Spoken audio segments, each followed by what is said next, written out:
Welcome to Starfleet Universe On Call. I am Paul Franz, owner of Franz Games. I'm an SFB Online, FedCom Online, and Starfleet Warlord. Just a reminder how to join us of TalkCast every Thursday night starting 9:30 p.m. Eastern Time, unless there's issues. Get back to that in a moment. And you can join us. You can either call on the phone, just dial 6055-620444. Just follow the directions. Call ID is 17702. Or you can to participate on the web, just go to the TalkShoe website at www.talkshoe.com and search for call ID 17702 or Starfleet Universe On Call, and you will find us there. But if you want the best online experience where you want to go to twitch.tv at switch.tv/SFU On Call, and you will find us there. You will watch my beautiful face and join in the wonderful chat room there. And of course, you need to contact me for any reason. My email address is sfuoncall@gmail.com. It's sfuoncall@gmail.com. Also, if you want to follow me on the Twitters, my podcast account is SFU On Call. Also, my personal account is Paul Franz, PAULFRNZ. There's no T in that. And of course, there's also Franz Games, FRNZGMES. But if you want to follow me on Blue Sky, my accounts there are franzgames.com. That's my personal account and my business account. And also, of course, we have the podcasting account, which is sfuoncall.bsky.social. And of course, you love the TalkCast. Gets turned into a podcast available on iTunes and various other feeds around the net. Some quick news from A to B this week. Gene was still proofreading the Orion Master Starship book. You know, they've been working hard and trying to get that thing out the door. Steve Cole was working on F&E Civil Wars. And also the IC book. I'm not sure what the IC book refers to, whether that is like IC Wars for F&E, possibly, because I know he likes F&E. And Steve Petrick was busy getting better. Just let you know, he's in the hospital at the moment, and he said that if people want to, Steve Cole said if you want to, you can send him email, and he will be delivered to Steve Petrick. He'll print them out and bring them to the hospital for Steve Petrick. So if you want to send a kind word to Steve Petrick, and of course keep him in your thoughts and your prayers, that would be fantastic. And this week on Found on Online Store, we had the FedCom, the Tholian Attack web map panels. These are really cool. For the whole idea was to put the actual webs on the panel on the map, and you put the base in the middle, and you have like the spiral of one. I forget, there's another one which I think might be the Star Castle. I can't remember. I apologize for not memorizing that before I got online here. And those are $8 for the two maps. They're just the two map panels.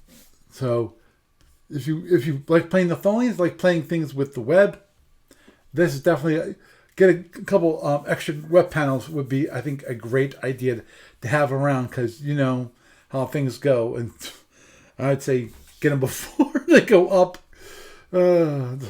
Steve Cole don't have to replace them. This week on the online client, actually I released version 4.7.2.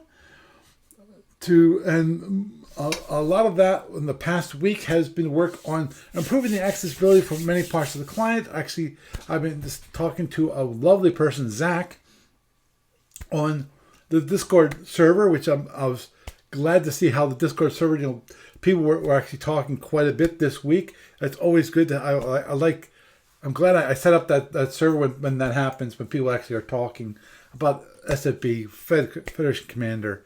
In this case, this guy's blind, and accessibility of the client needed improvement. And so I knew some of the things I needed to get done.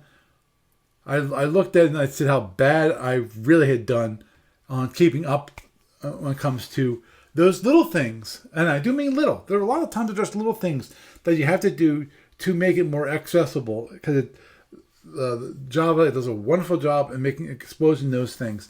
The only thing that I really would like to see, I'm not sure whether it's just my accessibility, I don't know how to work it properly, but the tables, which should be easier to read, are not as easy as I would hope.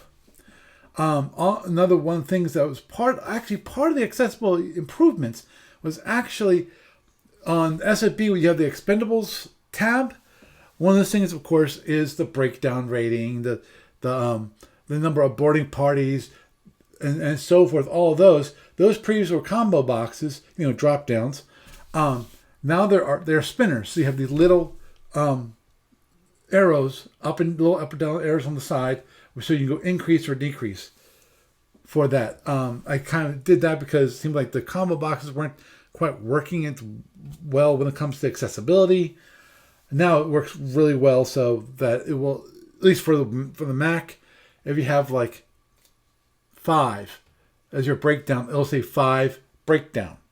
That's what the Mac accessibility will put out, and it's quite lovely. I've fixed the login window and things. I even fixed, there was a weird issue with the chat area, which I fixed the problem with. It's showing up as a menu. I looked at the code and I'm going, why is this like this? It's actually from the previous developer of this, the core of what the SFB Online client is actually based off of. I still don't know why that was there. So I removed that because it was adding, whatever. It was weird. Anyway, fix that. So now it actually will say it is a chat area and so forth. I need to talk actually to Zach a little bit about that and what's the best way of representing that. Because I'm willing to bet I might want to change it to be more like the Discord. Because Discord, each entry is a separate entry. And accessibility shows you, okay, you'll read out the one, then you go up to the next one, read out another, and so forth. Currently, if you go to that chat area, it will read whatever in the chat area. So I'm not sure if he wants that, if he thinks that's best, or he wants the individual pieces, which case I'll have to make some more arrangements for that. Moving onward and forward when it comes to the SFB Online tournaments, tournament number 19 is not open yet because Steve Petrick's in the hospital, so he's doesn't have access to online stuff. 5BP tournament, I will be playing against Justin soon. I got to contact him. We tried to get things going 2 weeks ago, and then things just got busy. And I have definitely apologized to Justin for not getting back to him about when is a good time for us to play. Probably we can play this weekend sometime. I got to figure out exactly what I want to do with that. Because Easter's over. I have less time. I have to be at church because of choir practice and things like that. So it should be much, much better. Moving on forward to the library. Actually, no changes there. Neither in the SFB or the FedCom. And I still got to add the FRD, and I've just been slacking. Seth, if you're listening to this, ping me just to remind me that I'm slacking. Okay? And with that is the news for this week. And it's me, SC10 Paul from Lincoln, Nude, Beverly Nurse on call. And yes, that was me mumbling. And tonight we have Doug. Say hi, Doug. Hi, Doug. And we say, Paul. That's me. Paul. And that's it. For those who are actually accounted for today. If you're listening, just say hi, Paul. Everybody. And then have everyone look really strangely at you going, why are you saying hi, Paul? Okay. Anyhow, tonight we're going to start real quick on some things that I've been working on the client. Actually, for those of you who've been keeping an eye out, and I apologize for those who I've not done this for, and it's only because there's a minor issue. That is, I have released a new client, and I've sent it out to the Discord channel. So if you've been a part of the Discord channel, you'll see it. The big thing is that I've upgraded the version, that the requirement for the JDK, i.e. the version of Java, so that it requires at least 17 to have things run. That's why, as I explained to Neon, on Discord, which was that I'm not going to have it so that the jar that you can do it an in place update of the client, because I don't want to have people doing that and then all of a sudden be borked. They can't start it at that point. So I'll probably start doing that again in a few months. After I figure people who wanted to upgrade have already done what they have to do, which is basically uninstall and reinstall. And I might actually have to give people instructions to how to save their settings. When it comes to the Mac and when it comes to like the Unixes or even FreeBSD, well, usually when you talk about Unixes, you're talking about Linux, which it's not really Unix, it's Linux. Let's not go down that hole. But those two actually save the actual settings outside of the actual installation. When it comes to the Windows, it actually stores as part of the installation these days, because as I found out this week, that actually all programs are local to that user. That's why, Doug, we couldn't share Eve online with the account I set up on that laptop, which is your account. We actually have to reinstall Eve so on both accounts. We have to have Eve on both accounts. Goofy, but okay. That's the way they're going to do it. That's the way they're going to do it. I'm not going to argue. Well, it just means that I have to log into that account and do it, because I like to keep them separate. Yeah, they have a special thing going on right now too. If you want to hop on sometime. Oh yeah, damn it! I got keep up to date on that. I know I think you can get the stuff retroactively. Okay. But don't wait until the thing is over. You got to get in there during the event. Oh, understood. Yeah, I got some of them all. Like went in like a couple of days to get some of the stuff. I haven't. It's not one of those things that I do every day. To be honest, I've been working on the client as much as I possibly can. That's to fix the one issue, which is there's an issue. Haven't figured out why. It looks like there's a bug in the third party, and I really wanted to debug the problem. With the third party software that I use for converting the Java objects to non-Java format, and then streams them and then brings them across.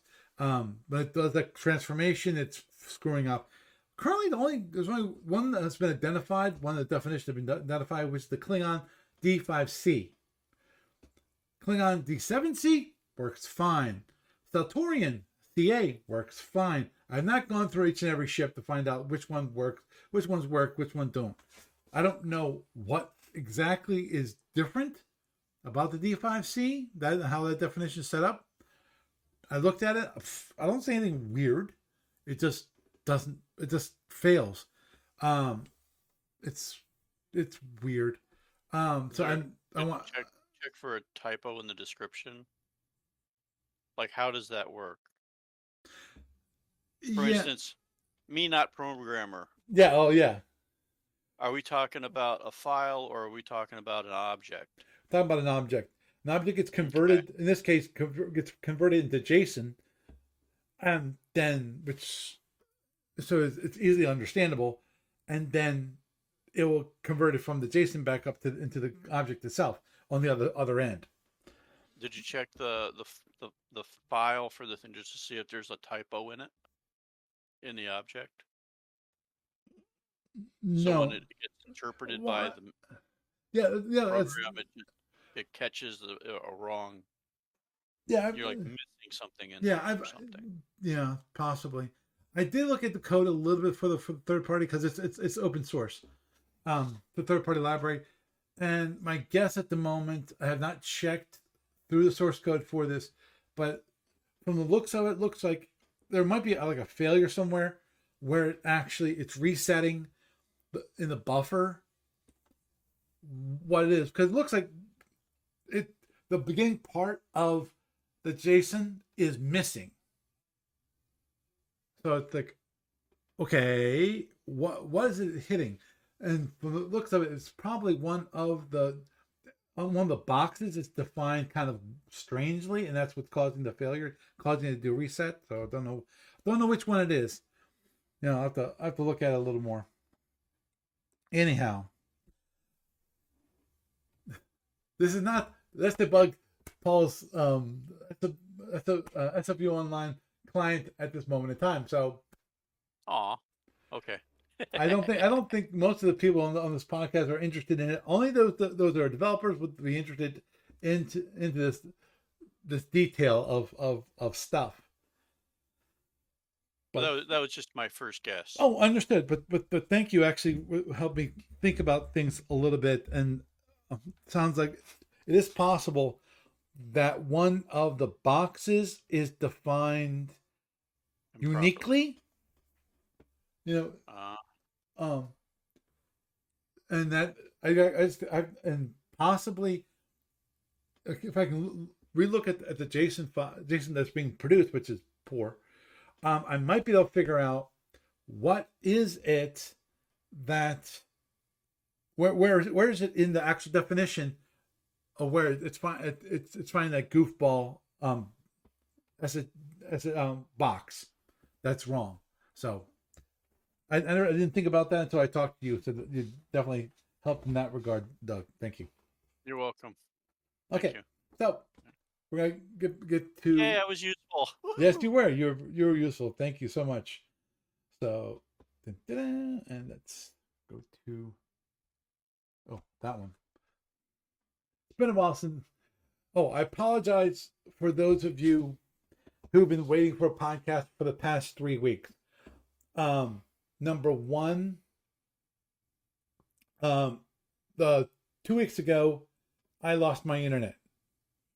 So there was an outage for the fiber line, and so I couldn't do it. I didn't feel confident in my phone having enough bandwidth to actually support all of that I do here with the streaming and all that kind of thing. And the last week, well, I'm sorry, it was Holy Thursday. I was very busy on Holy Thursday because I go to mass, and then after go to mass, I have to be mass because I'm part of the choir. And by the time I got back, it's like no. Usually when it comes to Holy Thursday, I'm done. When it comes to when I come back, because also there's adoration afterwards. So the time just to sit there with the Lord. So I do that, and even if I didn't do that, it was still I'd be pretty toasty and would run out of time to actually set up for the podcast. So Holy Thursday is off. Just like Thanksgiving, you'll never actually have a podcast on Thanksgiving. Or if there's Christmas, now there are those really hard ones where you have Christmas Eve falls on a Thursday. That means I usually don't do a podcast for like 3 weeks because I don't do it on Christmas Eve. I don't do it on New Year's Eve. So that's another time I don't do it for a while. But other than that, I'm here every week, as I say in the intro. Anyhow, moving on onward and forward, one thing I was doing was this. Now, for those of you, actually, it might not be bad for those of you on the podcast because they might actually experience it a little better, which is.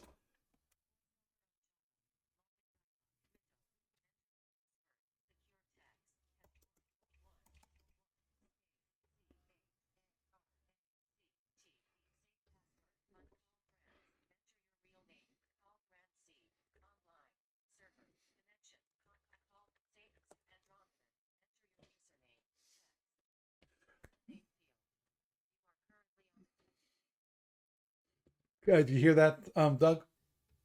Nope. Okay. Oh. But are you dialing in through a phone? Are you using an old modem? Hold on. There, for the podcasting people, they actually heard that. That means don't mind me. Actually, first thing I'm going to do is I'm going to first switch that to that, so I totally and utterly forgot about that, and I apologize. Which is I need Oops. Now let's try that. That probably should do it. I apologize for everyone in the past few minutes when Doug and I were talking. You probably didn't hear anything. Oh no. When it comes to the video, I forgot to disable my mic and put on the pass through, which has both mics, both sides. So Which one of us were they listening to? Me. Oh. Sorry. So for everybody listening, I'm not just a voice in his head at the moment. Yeah, I might have to cut and paste. He'll probably add the audio back in later. Okay, I'm gonna do something just for a moment. Not the first time I've just been a figment in somebody's imagination. That's okay.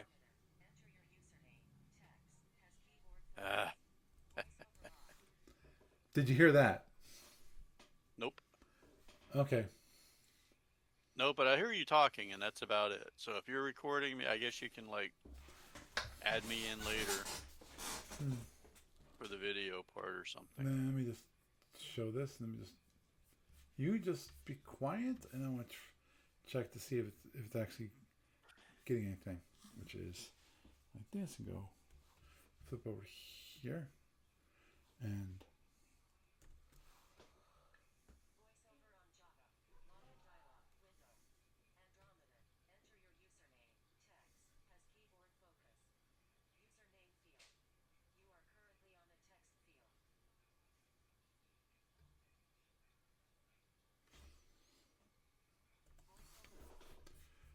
okay, that's weird. So you didn't hear any of that. Now the only thing I'm hearing is your voice. Okay. That's interesting. So if you're recording me for the sake of people listening, and you have a voice record of me, blah blah blah. Yeah. I'm just place my ass back in later. Yeah. Except that part, maybe. Okay, I'm gonna hide this. I'm gonna do one more thing. Just want double check because wrong thing, which is here. Now. Okay.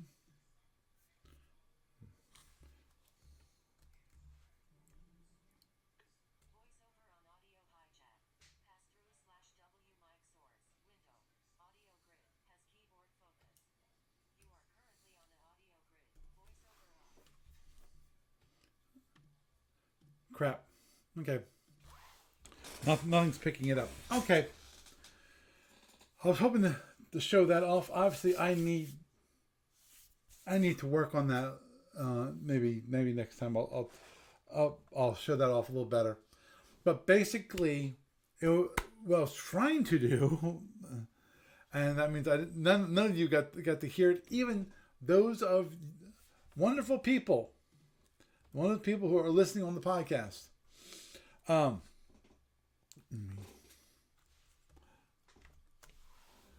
that is, I added better accessibility to the client, as I mentioned in the news portion at the beginning of this podcast. And that is things like, if you bring up the login dialog, it says enter your username and it has a field. Previously, those two weren't connected. So, in this case, on the Mac, it's called VoiceOver. VoiceOver, when you went to the field for typing in your call sign, you didn't know that was actually entering. You needed to enter in your call sign into that if you were blind, because VoiceOver tells you what's going on the screen. It's a wonderful technology.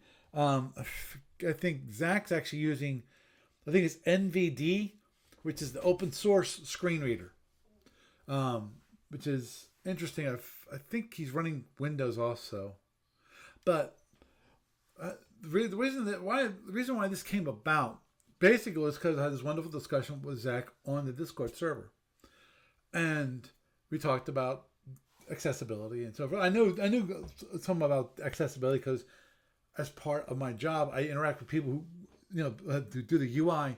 For our product, it's browser-based, but still, we have to think about accessibility, especially when it comes to selling to the government.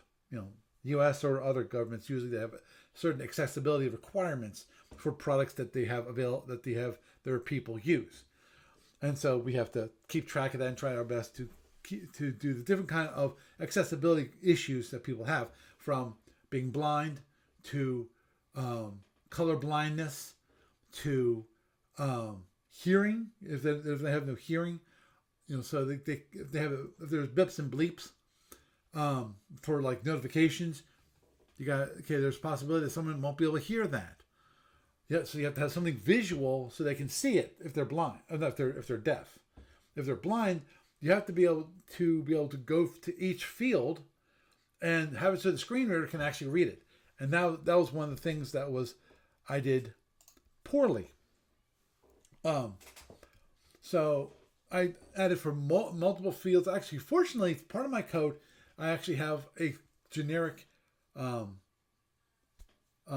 function which will actually add, the label and have the field right beside each other.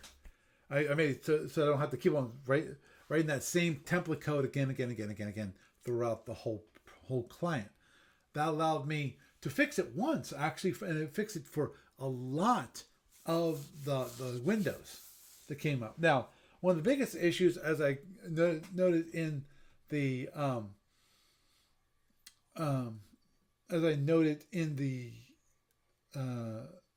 news portion, the chat room. For some strange reason, what is the chat area, as you can, if you're on the video, you can see that there's a tooltip now that says, okay, this is the chat area. And it would say, this is not chat area, this is the menu. Don't ask. I saw the piece of code that did it, and I'm not sure why either I added it or the person before me added it. Because this is, as a be honest, based on a public domain product. It's not really open, so it was weird. So I tried to contact him before I started using it, and I never was able to contact him. So, I think he actually contacted me a while back, many years ago. It's like 15 years ago, and so, oh yeah, I see that, and I see how you've been using it and so forth. And basically, he was kind of happy. And so here you have enter chat. So basically, when you go into the enter chat text, it actually will say enter chat. You're in the text field, enter chat text, and in the chat area, the voiceover will start reading the chat. And as I mentioned in the news portion, I might have to change this area, this chat area, which currently is just a big chat box with scrolls. I might need to add an additional feature, so that instead of it being just one large chat area, basically it's more of a list box where it has each and every entry as a separate entry, so that when it comes to blind people, that you actually can read it one at a time instead of read everything that's in the chat area. So it is very, very weird. Okay, I'm going to bring this up, and I'm just going to do this. What I'm going to do, I'm going to bring up my Celtorian, because I've been doing that lately. Because actually there was a problem which actually I fixed, and Justin wanted me to fix it before we started playing. And I thought I could fix it like within an hour. No, it took me many more hours. I finally fixed it 3 hours later. But anyway, same here. The thing is, I've yet to figure out how to better make this accessible. And there's no way to say, okay, it's in the middle of the screen, something like that. No, I'm not worried about that. But I would like to actually be able to have it so that when you hover over it, it actually is accessible. And that might require me changing, because if you notice, for those on the video, I customized the tooltip. So it shows the counter, and then shows the unit name and so forth. That screws up the voiceover accessible screen reader completely. And I can understand that, because it was never designed for that. I might have to have like a switch which says, okay, well, make it more accessible, which means get rid of a lot of stuff, which most people would not care about whatsoever. Now, one of the things I did was actually the expendables here. If you can see up here, these are all now spinners. So you can use this and go up, and if you want to, you actually can enter in like a 10, for deck crews and so forth. But also I added tooltip, tool help, so it shows it. Now there's actually that's kind of cool, which is now if you have like 50 crew units and that's your current field, it will read the voiceover will read 50 crew units. Is what it will tell you. Also, I changed this a little bit. What used to be called het bonus, now it's called used het bonus. I make it a little more clear to people. I said those minor changes, but it makes it obvious. Okay, what this is it's a checkbox that defines whether the het bonus has been used. Now that's another thing. If you noticed, for those of you on the video, you'll see that the checkbox, the tooltip for that checkbox says het bonus number 1. Because in the case of like the Orion ships, those can actually have 2 het bonuses. So then have it so that allows also accessibility, so that when you have that as the active control, then what will happen is that it will read, het bonus number 1, and then go on to the next one, het bonus number 2. So it actually differentiate between the 2 different het bonuses, so that if it's checked or unchecked, and that and it's not just that, because previously it just said het bonus and het bonus. Like that doesn't, accessibility wise, that's not great, because there's yes, it's a het bonus and it's one of them, but to make it more clear about, okay, there's actually a het bonus number 1, het bonus number 2, and you actually can check and uncheck those different boxes. Okay, well, does this show up? Yeah. The tooltips for the table now shows that that this is a shuttle / fighters in a shuttle bay, so that you can make it easier for anyone who is blind to know. Oh, that's what that is. I did a lot of tooltip stuff because that's one of the ways that Java makes it more accessible for things. The impulse chart, I'm not sure how this will ever be accessible, to be honest about that. Now, the one thing I might need to do is EA. This is start the turn.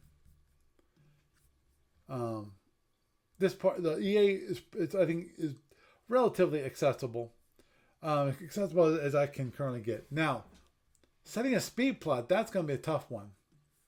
What I might need to do is actually give people a ability to actually enter it into a text field, so that, and then they'll show that speed plot on this table, because of this is really, to be honest, when I think about it, it's a really poorly designed feature when it comes to accessibility, because it requires you to pick the different. It's kind of cool, because you can just check, okay, hit where you're starting, then impulse 1, okay, that starts speed 16. Now, if I want to go up, okay, on impulse 17, okay, then impulse 17, which is shown right here, you can just click on that. So now on impulse 17, it increases the speed 21 and leaves the previous 16 from 1 to 16 is still speed 16. If you're blind, it makes it really difficult. You can use your mouse, but you won't know that that's what you need to do. Oh, that's I totally forgot about that. That's one thing I actually have not documented, which is the strange one, which is that if you right click, you for those of you who are sighted and are actually on the video, um,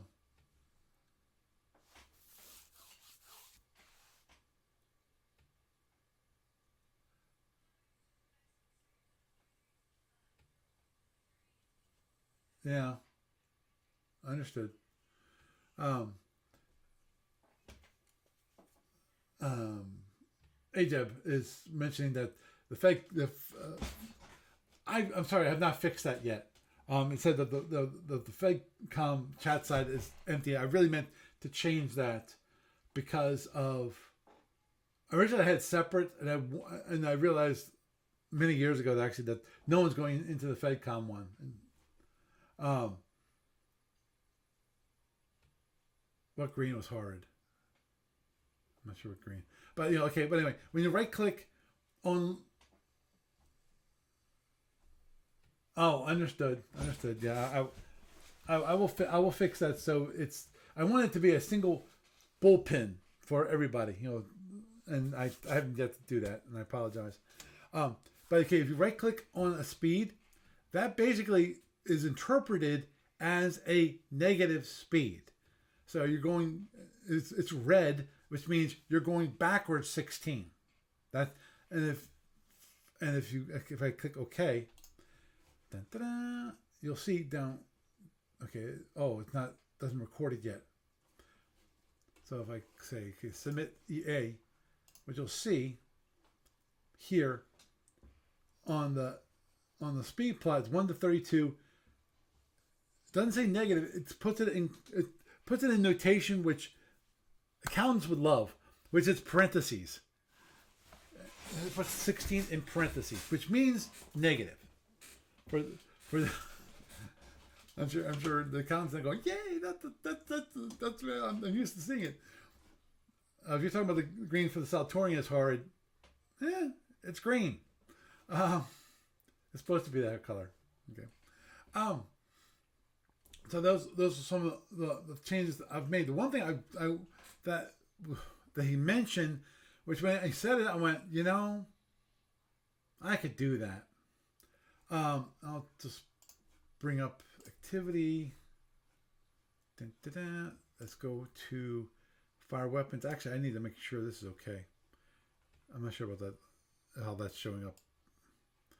But which is, this is not a very friendly portion. And that is, okay, we've got your ship here that you're firing. Let's see, particle cannon here. You got a target. Let's just say C for the moment. You get the range, but one thing he mentioned is that that he thought okay, what is that he said?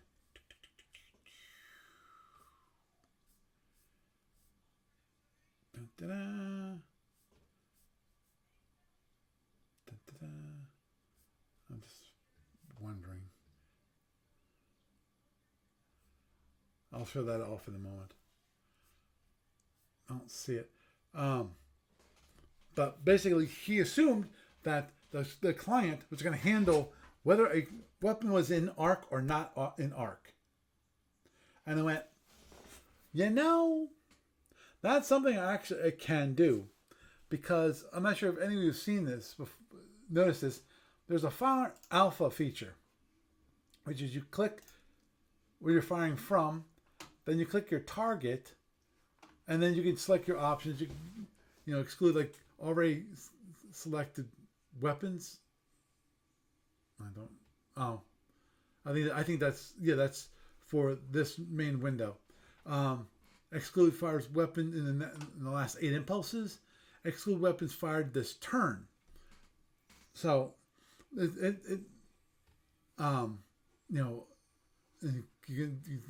can or not. Then you can exclude the other weapons, and you can individually select them. But the idea is that it will actually figure out what weapons actually can fire at that target. Now, the one thing obviously it can't handle is range 0, which, sorry. It doesn't know about when the ship entered and that kind of thing. That kind of tough part. It can't handle that. But since this can actually know if, for a weapon, if that target is in that weapon's arc, that means, in theory, I should be able to add another column here, which just mentions whether that's in arc or not. For that target.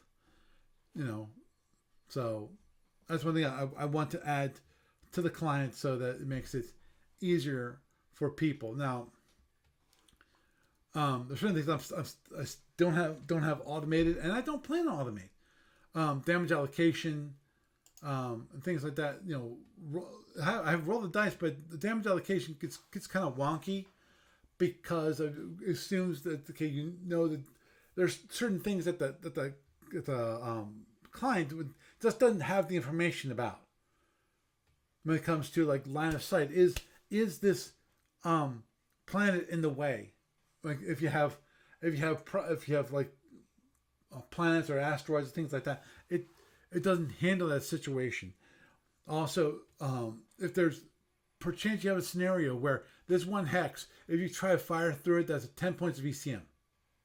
It's some like whether there's I'm not sure a black hole does that. My guess it actually probably does. But places of space and so forth. The client doesn't handle that, and I don't want it to. The idea is that the client's supposed to be a tool to help people play the game over the internet. So that is what it is. So anything else? And it would be a massive bear to try to program. And hey, is everything in arc on that too, on the damage? Yeah. So I can see that being really like super wonky to do. Oh yeah. Okay. And there's one other thing I wanted to show real quick,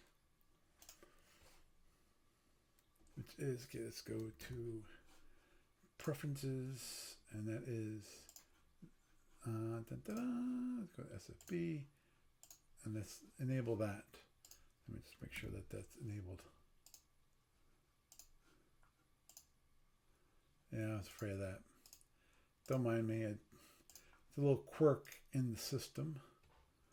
And ding, ding, ding.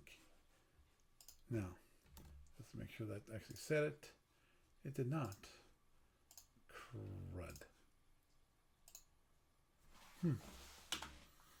I got to work on that. Okay. There is one thing I can do. So just give me 1 sec.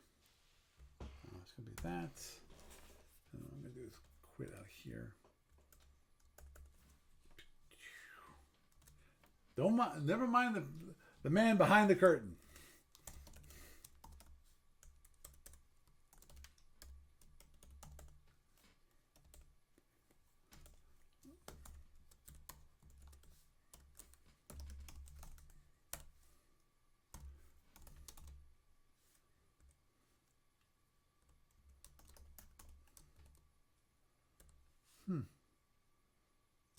Still not there. That's weird. Let's see if I can.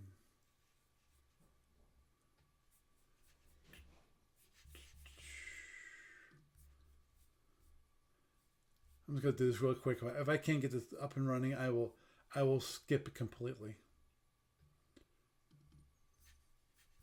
So I'm and that's gonna be there. I did it again, didn't I?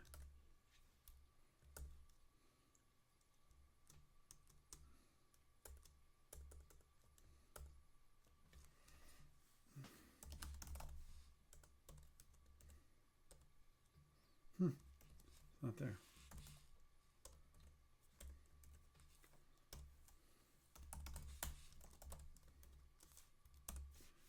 And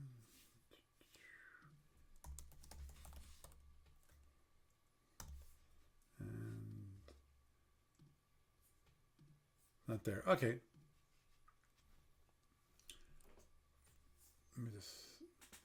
See if it works anyway. In theory, it shouldn't.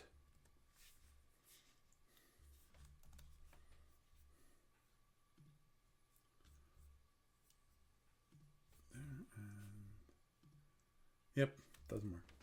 Okay, I'll skip that one. Obviously, that's one thing I have to work on. It did not work according to what I was supposed to, which is basically that I definitely have to work to get this working. And that is, I fixed the feature, actually added a feature so that the SSDs, instead of being shown as that graphical, to make it more accessible, I added an option so that you can actually look at it as a text-based SSD, which is really simplified SSD. What it is, it just says, okay, you've got shield number 1, you've got 30 boxes. Shield number 2, you've got 30 boxes. Shield number 3, you've got 24 boxes.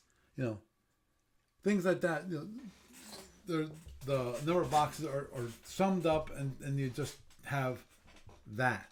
You know, obviously, when it comes to weapons, it'll say, okay, and especially with the third gen SSDs, that like if you have, and I've seen this with, I showed this with I did some testing with the Saltorian, big surprise. The Saltorian, and I had to show that because there's Phaser 1 and Phaser 2 are both FA arc plus 1. Actually, yeah, no, they're actually left side. So it shows, you know, Phaser number 1, 2, 1. Whoever did the definition, that's the way they did it. Okay. And it says 2 boxes. So, you know, so there's basically 2 Phaser 1s with a left side arc. So, and actually editing and so forth works fine. It works perfect. It works the way it's supposed to work. And I wanted to fix that because originally it's been reported many years ago by Les LeBlanc that it was broken. And I did, oh, that's a feature. Then how many people are actually going to be using that? Because the only time you could actually use that, you would actually see that, is if you're a non-paying customer. If you're a demo customer and someone added a ship to the client, you know, to the game, you would not see that as a as the actual SSD. You'd see it as the text-based SSD. You know, that's basically a big table of numbers. So that part, it's actually now fixed, and people actually, if they want to, they can play that way, which is weird, but you know, that's going to be available in the next release that I do. Obviously, as you saw, for those who are actually on the video, the ability to change it so that it's using the text-based SSDs does not work. So I got to figure out what I did wrong when it comes to those settings. It's that settings are just a little goofy because of the way I got it all set up. But I will fix it. I will fix it for people. And one other minor thing, which I just worked on, which hasn't been released yet, which is the Cadet. I made that one a little better, more accessible, and let me just show the screen real quick so that you know what I'm talking about when it comes to it for those on the video feed. Now, okay, let me bring that up. One of the things that I did with the Cadet room, the idea is you get the training manual, which is free, and then you can go through the Cadet scenarios. And you don't even have to pay to go through the Cadet scenarios if you want to do it by yourself. And that is, okay, you have Battle Drill, which has that. The Federation Cadet, you can actually change your ship if you want to. I allow you to change the ship to be something other than the Federation Cadet version. Now, for those on the video, if you notice the tooltip on the combo box, it says ship number 1 for your side. And that's one of those things that I added to be as a tooltip to be better way of actually knowing what it is. Now, it doesn't show you. I really should do something about these, which is the drones, Klingon drone, and probably something with the position, some way of the voiceover, accessibility, the screen reader, to actually announce, okay, what's the position and what the units are. A little better. I might have to make this, instead of being, right now this is just a label. What I probably have to do is make this a read-only field. And same for these. Have them so the read-only field so that the positions are announced. But the one thing I did was, had it so that, okay, you got ship number 1 for your side. Now, that's fine. The big thing is when it comes to Dakota. So, you have the freighter, which says Dakota, but when it comes to the other side, there's actually 3 ships. So it shows you, okay, ship number 1 for the other side, ship number 2 for the other side, ship number 3 for the other side. So the combo boxes, what is for each of those. That, okay, you're talking about ship number 1, ship number 2, ship number 3, versus just ship for the other side. And then you have three combo boxes, and you have to try to figure out, and this is blind, to actually see that, okay, there actually are three different combo boxes. It's not stuck in a loop where you're going from field to field and it's just going back to the same field. So as I said, I just realized I probably need to work a little better on these and to make them a little more accessible, because currently it won't show the freighter. At least, it won't show the freighter. It won't announce it that the freighter's there, that's one of the units, and get you started. It'll automatically place all the ships for you. You can actually bring up the game control, and you'll see all of these wonderful pieces. You got the Constellation, Death, Fire, the SS Dakota, and War. So it does pretty nice. There's the SSDs, Fire, Death, and War for the cadet cruisers, and the South Dakota, which is a freighter. Actually, that was one of the crazy things. If you go here to allocation of damage, this actually is wrong. It shouldn't have a shield. And that is, you just allocate damage to the Dakota. It doesn't have, it's not supposed to have a shield. When it comes to the cadet, and the idea is that you're trying to save it. I forgot the exact scenario it's set up to be. But so that's better. It can be made even better, as I explained, when it comes to that. Next thing, actually, what we wanted to talk about after talking about the client and some of those accessibility features that I've been hard at work doing, because accessibility features are not hard to add, especially if you're thinking about it. And also Java does some good support for it, and you actually can add your own custom way of handling accessibility and so forth. That I don't really understand that part of it. I really should read more about that. Most of it is just when it comes to labels. There's a method called set label for. So basically, it's a way of associating a label with another control, whether it's a combo box or a spinner or a text field or anything like that. Another way is actually setting the tooltip. Set the tooltip. That tooltip then will be announced, and say, okay, this you're in this kind of control, and it is this. So it's quite good, and I really wanted to show you guys that, but obviously I didn't think to actually check to see if actually I can record that kind of stuff. I'm glad I didn't go too far with that, and I apologize for those of you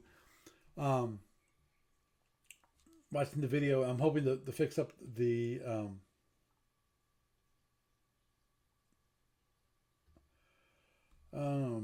boy. Okay, I'm gonna Hmm. don't mind me. Dun, dun, dun, Oh, look, somebody who needs banned. yeah, exactly. That's Oh, Spammaroony. yeah. I will get Or to something. them. They will. Spam, spam, spam, spam, spam. Yes, I know. I know. How? I'm just looking to see if. Hmm. Looks like they're gone at this moment. I will. I will Well, work probably on. just did a hit and run. Yeah, probably. So I'm gonna have to do a little more work to ban them, but they will be banned. Um, I apologize to you people in the chat room. Obviously, people who are just watching this after the fact, you don't have to deal with some crap that fly by spammer, scammers, and thieves. Don't get me started. Hmm. Okay. But You did say you did say you wanted to talk about your game too. yes, I did, and that's what I was just about to start up with. And uh, Okay. don't mind me. Give me. I'm probably gonna need to do something better than that. Don't mind me. I. I. Just give me a sec. Where is on? SFP online. Where are you? There you. There you are. Starfleet battles. BFB tournament. And back in February. Get the right one? No, I didn't get the right one. So I'm trying to. Ah, there it is. Okay. Those of you on video will now see that I found it. Okay. I'm facing Metal Dog. Actually, give me a sec here, because do I still have them up? Yes, I do. Do I though? Oh yeah, this one. Okay. This is what my opponent has. He's got one Federation New Light Cruiser with a plus refit. That's Mhm. these. I think he also has the AWR refit. It wouldn't surprise me if he. Yeah, definitely. It would surprise me if he didn't. So that's 4 photons and 6 phaser 1s and 1 drone rack. Got the DDL, which has 2 plasma Fs, 2 photons, and 6 phaser 1s. Again, a lot of phaser 1s. And it's a plus one. Does So, the other refit were those labs or power? yeah. Okay. Oops. Yeah. Of course, the BCF, which has the 2 photons and the 2 plasma Fs, which makes things kind of interesting in that. And I think he has 2 drone racks. Yeah. And 2 drone racks. So he's got. Okay. Right now he's got 6 photons. Sorry, 10 photons. 10 photons. He's got the 4 in the NCL, 4 in the BCF, and then 2 the DDL, and then you got the Frigate Scout, which has no photons, has 3 phaser 1s, and has a drone rack, and of course the 2 sensors. Now, of course, the good thing about this sucker is that it can't loan that much to people, just because it doesn't have much power. It's got what, 12, 15. Where's any APRs? There's no APRs. So, And it's only got oh, two sorry, sensors. that is, sorry, 16. and it only got 2 sensors. So it got 15 points of power and 2 sensors. So yeah, it can probably lend for one person or do some offensive ECM, but that's about it that this Federation Scout is going to be able to do. My assumption is that he's going to have this guy in the back. You know, that basically to reach him, I have to go through him. So, obviously, if I can get rid of him, I'm good. That definitely will help things tremendously. The weird part about this, of course, is that we've got what? 1, 2. Does this one have any drones? No drones. This one has 1 drone, so that we have okay. We've got 4 drone racks, 10 photons, and 4 plasma Fs. Yeah. Now, obviously, that means that I need to keep my battle speed up. When it comes to the plasma Fs, the question that actually comes into being though is, okay, I should have this available, which is right here. This is okay. I got 2 of these destroyers, which has, of course, the 2 particle cannons, the 1 web breaker, and it's got 4 phaser 1s and 4 phaser 3s. As crazy as that sounds, got a lot of phaser 3s. And I got 2 of the heavy cruisers, which have the 4 particle cannons each, with 2 web breakers, and then 8 phaser 1s and 4 phaser 3s. Now, that gives me a total of 12. Let me see. Yeah, I got it right. 12 particle cannons. He's got 10 photons. Now, of course, the big thing here for me, well, one of the things is special shuttles. Meaning, should I charge Wild Weasels and wonder, and then prepare that at some point I'm going to stop because of his seeking weapons? Or do I just completely rely on speed and blowing things out of the sky? I'm not sure when it comes to the racial requirements, when it comes to the loadouts of the drone racks, because he only has 4 drone racks. So he shouldn't. Yeah, these are G racks, so they're only 4 spaces each. And the Bismarck has 3 reloads, and so does the new light cruiser. They'll all have 3 reloads, I'm pretty sure.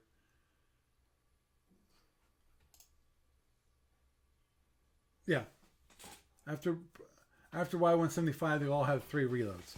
And that's fine. It is what it is. I doubt he'll go through all 3 reloads. My assumption is that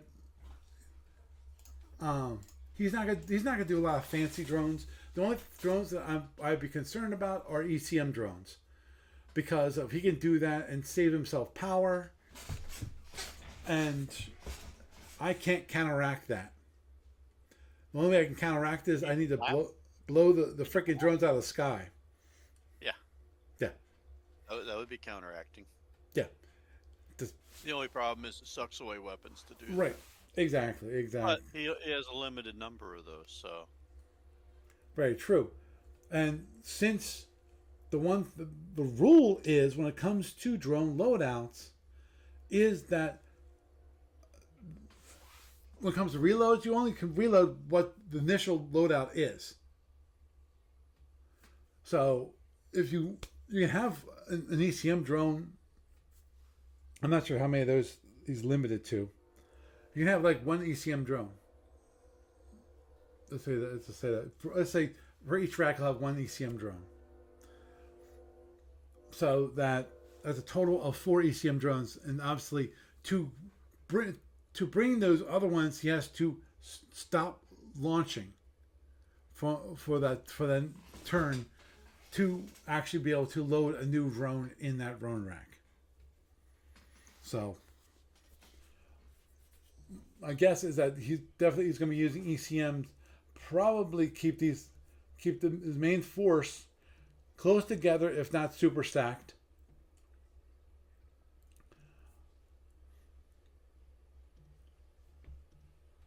I'm just looking at the turn modes. Turn modes are most of them are D and so you go. Sorry, 1D, 1B, and 2 Cs. And your turn modes are basically tubs. Yeah, tubs, basically D. The one big issue I have versus fortunately for me, the the scout and let me just look at this. The breakdowns for the Fed ships aren't fantastic. The battle cruiser, it's a 5.6, so he'd get one hit bonus. He could hit without breaking down the first time. NCL, The rest all suck.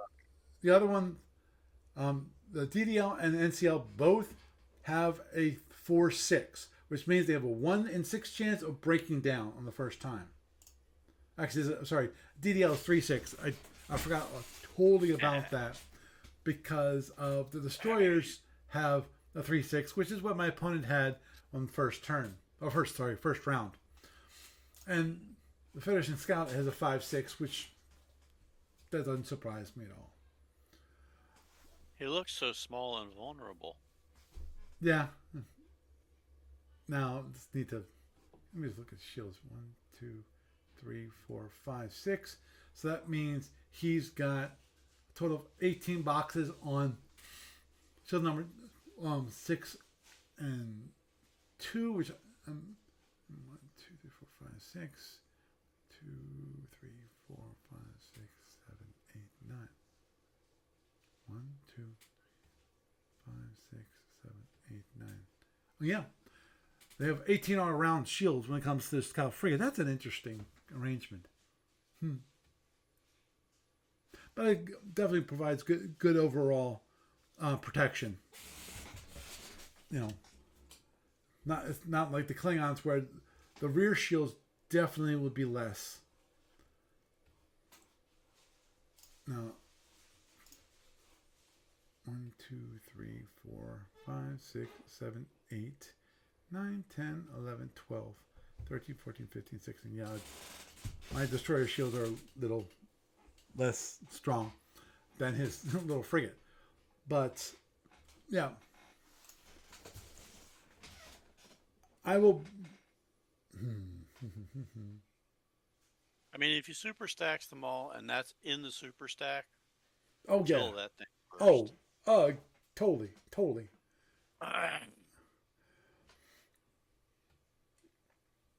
Yeah. And especially if he launches all of his drones, kill them all. Kill it on that launch turn, just to get rid of a wave of drones. Yeah. Well, for the first turn, if he launches the first turn, which I don't, depends. Because the thing is, where we start at like range, I think we're supposed to start at like range 70, something like that. Oh yeah, but he probably won't be launching his drones at range 70. Right. Because he has to have this thing called a lock on to you. Well, no. If they're ECM drones, they're going to be launched on his own. And he wouldn't do it on the first turn, just for the plain simple reason of the range, because those drones, unless he actually has the triple X, the extended range drones, they die in 3 turns. Yes, exactly. So there's no point to it other than he could do it on around it late in the turn when you're getting closer. Right, and that's what I would expect him to do, is that he wouldn't launch them until at least around range 30. Yep. And so I have to wait until. That's one thing I'd have to look up, which is the small target modifiers for drones. I think they're pretty close in. I think it's like range 9. I think it's 9. whatever. Oh no. Yeah. It's Up the top. it's pretty darn close. Da, da, da, da. Let's see. We have.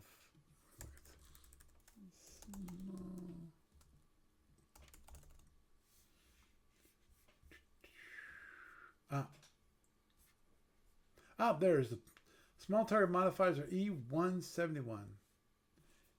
E1 E1.71.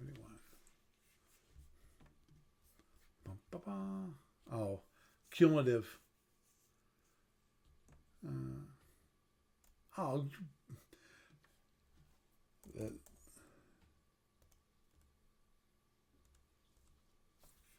says I think it was F1 dot FD1. Okay, firing at. There they are. Penalized. Okay, bum, bum, bum. And I'm just. You have T bombs, right? Yes, I have T bombs. Yeah. I wouldn't exactly be worried about shooting his drones, about sniping his drones. Except maybe ECM drones. But if he's close enough that you're sniping his ECM drones, uh, you're going to be eating some photons. Right. That's why I wanted to look up what's the range for the small target modifiers. My question is, do you think that he's going to try to do a proc stance with you and have maybe have his drones out there for some portable terrain, or maybe reserve those for a knife fight, you know, Ooh. just as a standoffy thing in case he comes in and launches proxies and turns away, and then you try to run him down, he can launch drones.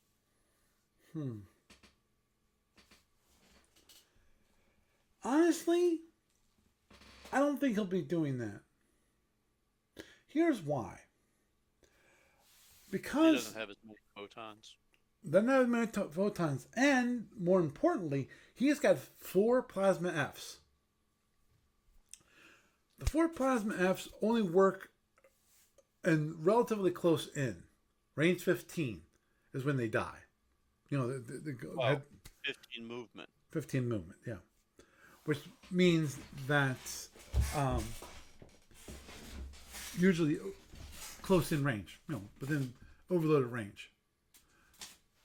To have Right, but not yeah, necessarily, because he can bolt those things too. that is true.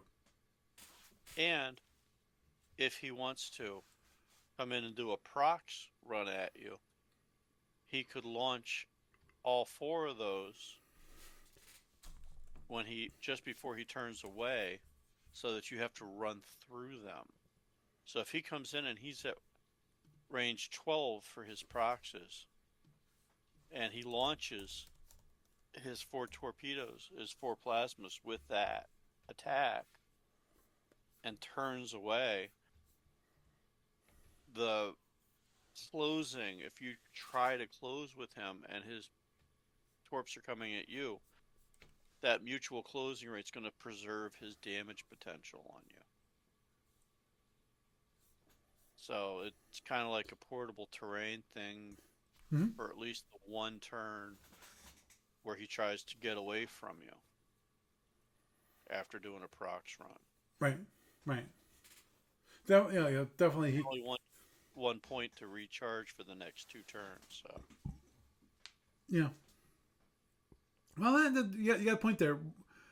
And that is that he could actually use the prox photons, and then use his plasma Fs basically as protection. So if I want, okay, he's done his prox, I need to close and hit him while he can't, hurt me. While he can still hurt me using the plasma Fs. yeah, Even if it doesn't bolt them, yeah, and do you want to risk one of your ships taking 60 to 80, Right. depending on when they hit? Exactly. because of Or does he just bolt them all with his Proxus? I mean, well, his bolt would be range 10, I think, for the yes, next yeah. one. Range 10, it would be a 50-50 shot. Yeah. Now, obviously, prox photons at range 10 are pretty darn good, relatively speaking. Oh They're yeah. If you get they're one and triple plasma four. hit They're one and too. four at that range. And what's his plasma going to do at that range if it hits? It will maybe do 5. No, it's going to be half, so it'd be like Right. 10. It's either 10 or 8.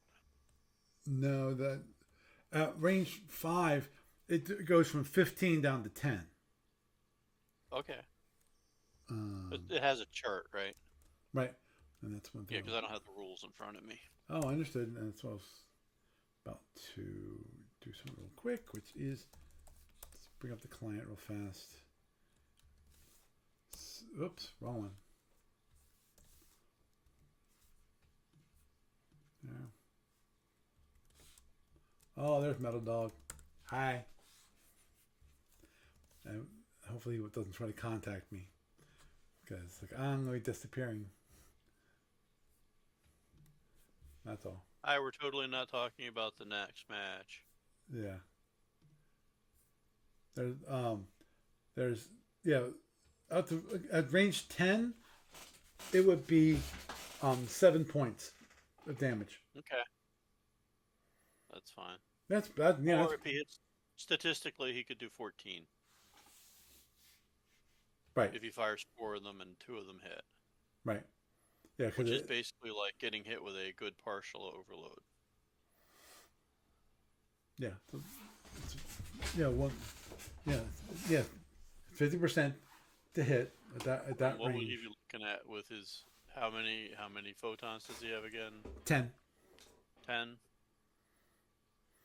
and he'll be at 9 to 12, 1 to 4 to hit. Right. So So that's two 2/3. thirds, Yeah. 6 of them. Right.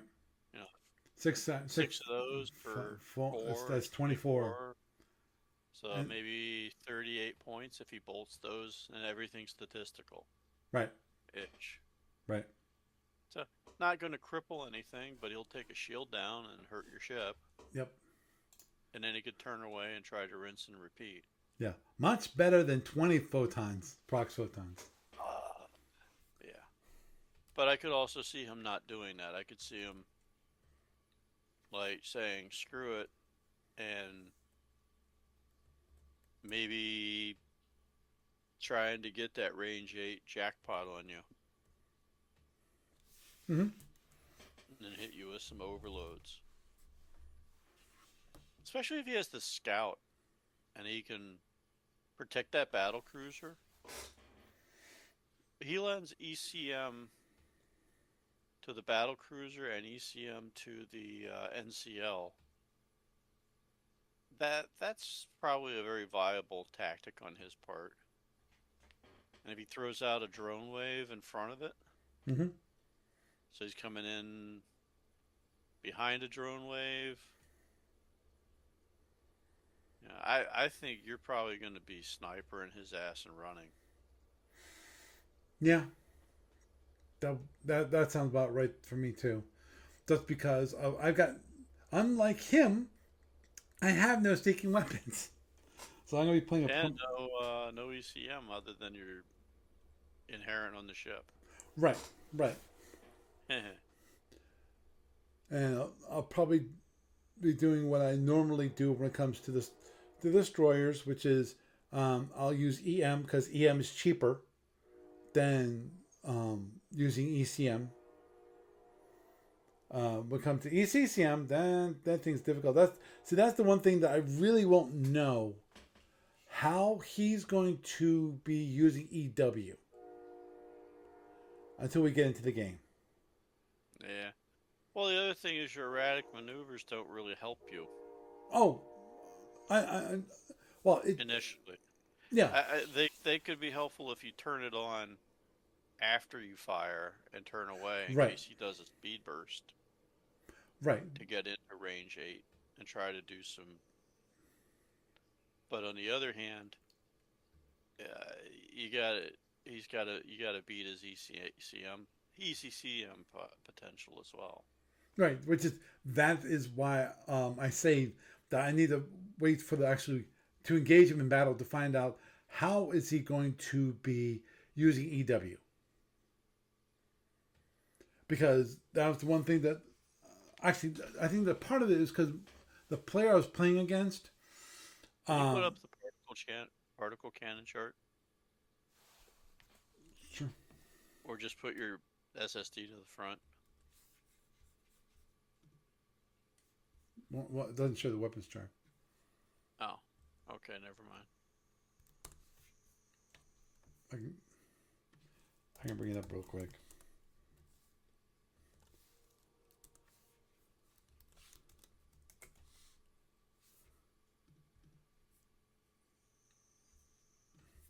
And Torian. Here's the particle cannon chart, which is out to range 15. It's like 1 to 3, so it's 50% shot at range 15. You Don't actually you have a slight advantage in the sniper game.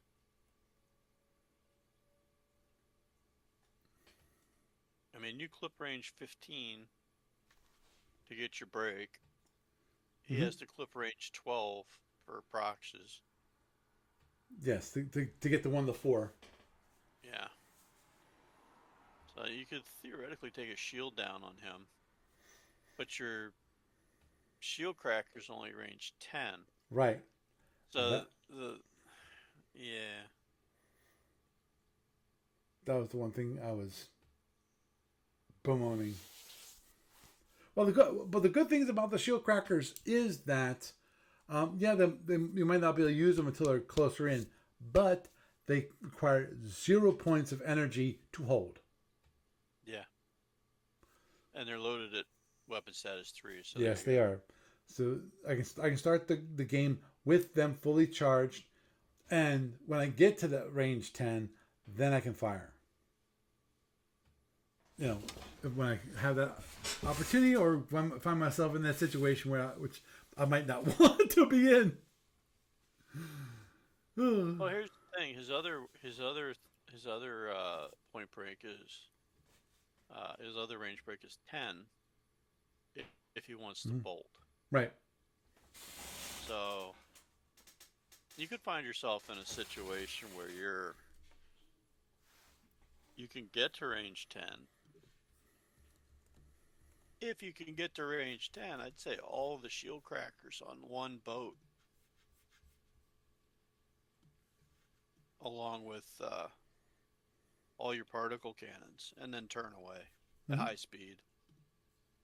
Drop a few T-bombs out once you turn away.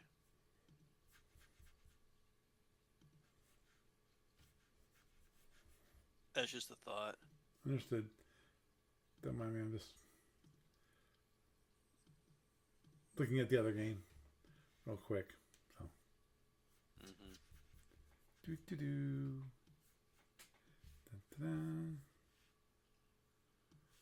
Or you could just go balls to the walls and just overrun them with overloaded particle cannons. That is true. And dump out T-bombs all over the place. Oh, there he is. And board his ships. Because you haven't seen a boarding action yet. That's true. And the big issue there. Let me just... Swarm him. Okay, there's on the inside. Okay, there's the ships.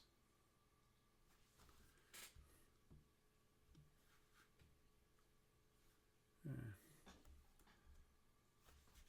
I'm willing to bet these are. Okay, those are from Scatter Pack.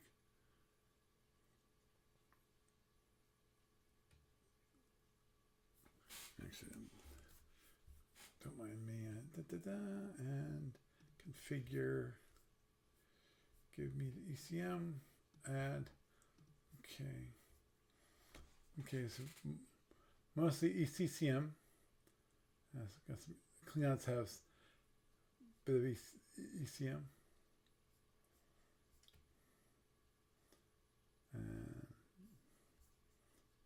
Interesting, that's all I gotta say. I don't know, I think you got some interesting options here because he's only got 4 units. True. Which is better than 5 units. and 20 Oh, photons. better than 5 units with 20 friggin' photons. Yeah. That was kind of scary in its own way. Oh, agreed. But I think your real indicator is going to be when you hit those range brackets of 12 and 10. That's always the difficult part. Period. Overall, is it when it comes to versus the Federation, which is your initial battle pass when you're closing, what happens? Yeah, and does he decide to go for a sniper fight and go for not care about getting into range 4? Mm-hmm. Does he decide to do that? But the problem for the sniper fight for him is he's got 4 units to your what, 5? You have 5, right? I have 4. You have 4. Oh, okay, I'm sorry. 2 destroyers, 2 heavy cruisers. He's got 4, Yeah. which are. Well, I think the thing that hurts him is the fact that in his point spread he has that scout, and it'd probably be better served with having like an NCL there instead. Yeah, but NCL also is a lot more expensive too. Yeah, or a destroyer, with 4 photons, or a destroyer with Right. 2 photons and 2 plasma Fs, for that matter. Right. But then again, who knows? He might be able to protect 2 of his ships on that initial battle pass. And that's the thing about the scout. It's like, how far back does he keep it? Mm-hmm. What does he lend it to? Because you're gonna know that. And then it's almost like he can pick which one of his 3 ships his 3 closing ships that you want to shoot. Agreed. And I just have this hunch that he might hold that sucker back just on the edge of, and with a little padding to have the ECM loaning he'll protect the battle cruiser, and he'll protect the NCL, and the DDL is going to be like it's just basically bait. Here, shoot me, I'm the weak one. And if you shoot him, then the other 2 guys get really close and nail you 9 ways to Sunday. So Agreed. just a possibility. Yeah, well, I gotta wrap up. It's already pretty late. Okay. Feel free to give me a holler this weekend. Will do. You have a good night. Thanks for having me on, Paul. Thank you for being on. Oh, that's weird. I changed it. So, got to go over some of the new accessibility features for the client. I understand that not many people will be interested in those features. Obviously, some people might actually appreciate changing to using the spinners, just because of their more compact control. And also, I did not mention it, but I did add it, which is for those in the chat room. Now, if you look on the left-hand side, where it has the list of users, at the very top, I added a little minor thing, which is just that it says that, okay, this is users down below it. Now, I know it takes a little additional space, but also it makes things easier to understand what is that list. So, and as I said, I got the text space working. I just now looks like I have to work on that probably this weekend to fix it so that actually it can be selectable and so that I can actually release a new version that has that in. And I want to also fix the issue with the Klingon D5C, which at least now I have a good idea of what I want. I can debug, a little bit. I got an easy way of doing that, possibly not as hard as I originally imagined. But anyway, with that, I am Paul Franz, and I bid you a good night.